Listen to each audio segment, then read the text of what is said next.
Thank you అన్న. చివరిగా ఎంఆర్పిఎస్ నుండి డాక్టర్ గోవింద్ నరేష్ మాదిగా, ఎంఆర్పిఎస్ రాష్ట్ర అధ్యక్షుడు. రేవంత్ రెడ్డి ప్రభుత్వం చేస్తున్నటువంటి ఎస్సీ వర్గీకరణలో మాదిగలకు 11% రిజర్వేషన్లు కేటాయించాలని మందకృష్ణ మాయ గారు ప్రభుత్వం ముందు పెట్టిన ప్రతిపాదనను యావత్ మాదిగ జాతి సంపూర్ణంగా అంగీకరిస్తుంది, ఆమోదిస్తుంది.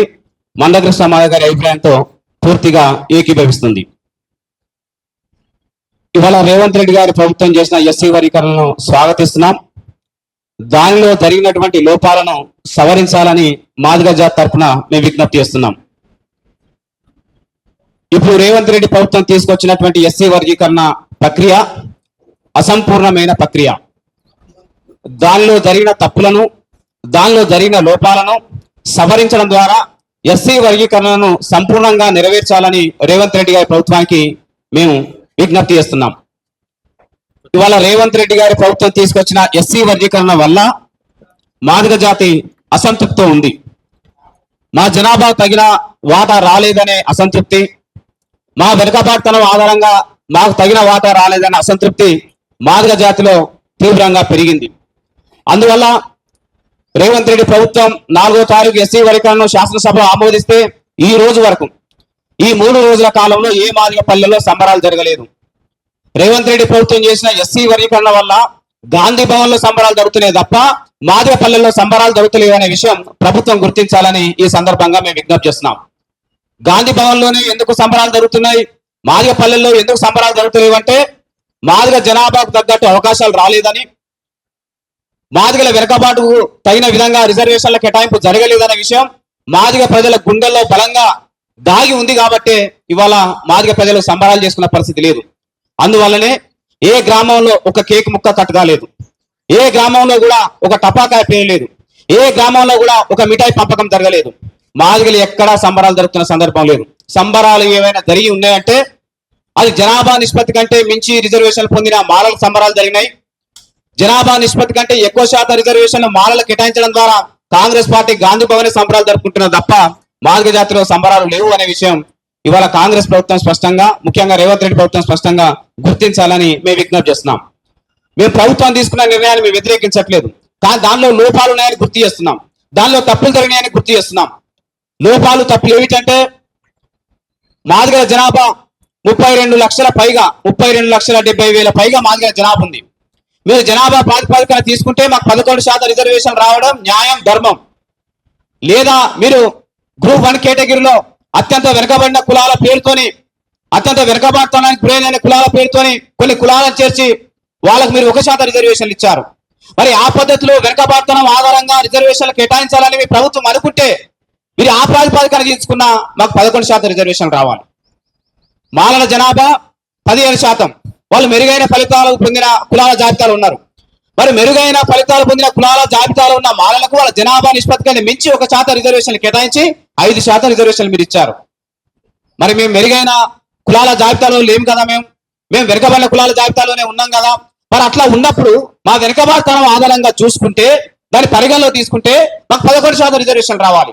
కాబట్టి జనాభా పరంగా మీరు ఇవ్వదలుచుకున్నా 11% రావాలి, వెనుకబాటుతనం ఆధారంగా చూసుకున్నా మాకు 11% రిజర్వేషన్ రావాలి.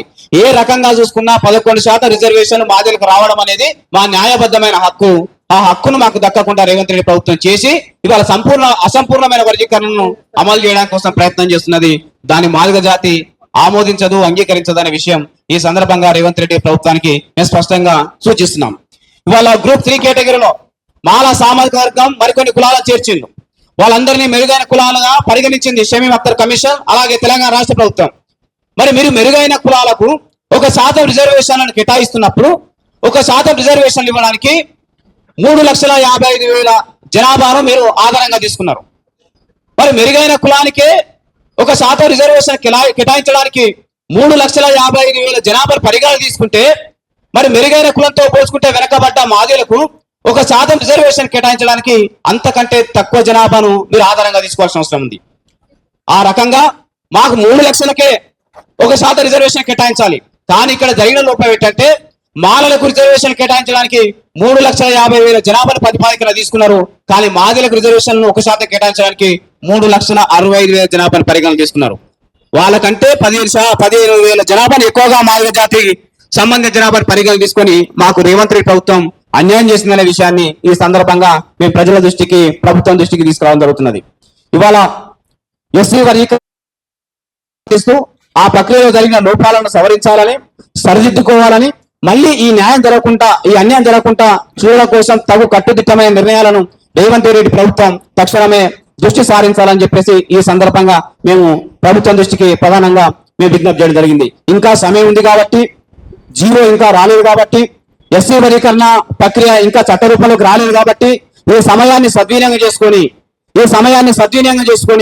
ఈ సమయంలో మా డిమాండ్లను పరిగణలో తీసుకొని, ఈ సమయంలో మందకృష్ణ గారు పెట్టిన ప్రతిపాదనని పరిగణలో తీసుకొని మాకు తగు న్యాయం జరిగే విధంగా, ఎస్సీ వర్గీకరణ సంపూర్ణంగా జరిగే విధంగా రేవంత్ రెడ్డి ప్రభుత్వం తగు నిర్ణయాలు తీసుకోవాలని ఈ సందర్భంగా మేము విజ్ఞప్తి చేస్తున్నాం. మీరు మా ప్రతిపాదనని, మీరు మా మనోభావాలని, మీ మా ఆకాంక్షలను పరిగణలో తీసుకోకుండా ఇదే విధంగా వర్గీకరణ ప్రక్రియకు చట్టరూపం కనుక మీరు ఇవ్వదలిస్తే ఆ వర్గీకరణ అసంపూర్ణ వర్గీకరణ అయితే తప్ప సంపూర్ణమైన వర్గీకరణ కాదు అనే విషయాన్ని కూడా మేము ఈ సందర్భంగా రేవంత్ రెడ్డి గారి ప్రభుత్వానికి మేము దృష్టి తీసుకొస్తున్నాం. చాలా మంది కాంగ్రెస్ పార్టీలో నాయకులు 30 ఏళ్ల పోరాటానికి రేవంత్ రెడ్డి ప్రభుత్వం న్యాయమైన ముగింపు ఇచ్చాడని మాట్లాడుతున్నారు. ఇది న్యాయమైన ముగింపు కాదు. మాదిగకు 2% రిజర్వేషన్ తగ్గించి వర్గీకరణ చేస్తే ఇది న్యాయమైన ముగింపు కాదని మేము భావిస్తున్నాం. ఇది న్యాయమైన ముగింపు కాదని మాదిగలు మరియు ఉపకులాల ప్రజలందరూ భావిస్తున్నారు.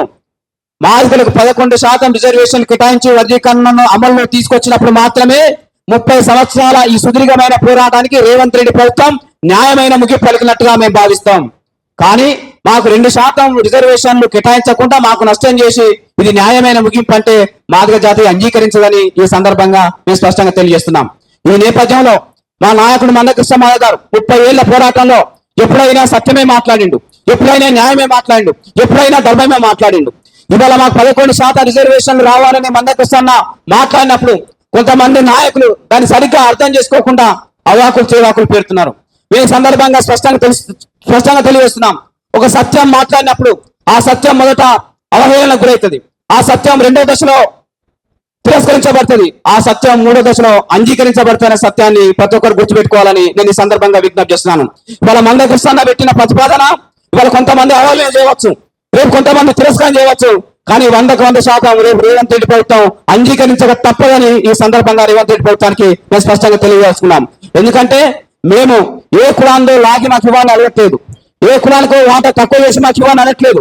మాకు న్యాయబద్ధంగా రాజ్యాంగబద్ధంగా రావాల్సిన వాటా కోసం మాత్రమే మాట్లాడుతున్నాం. ఆ విషయం రేవంత్ రెడ్డి గారు కూడా తెలుసు.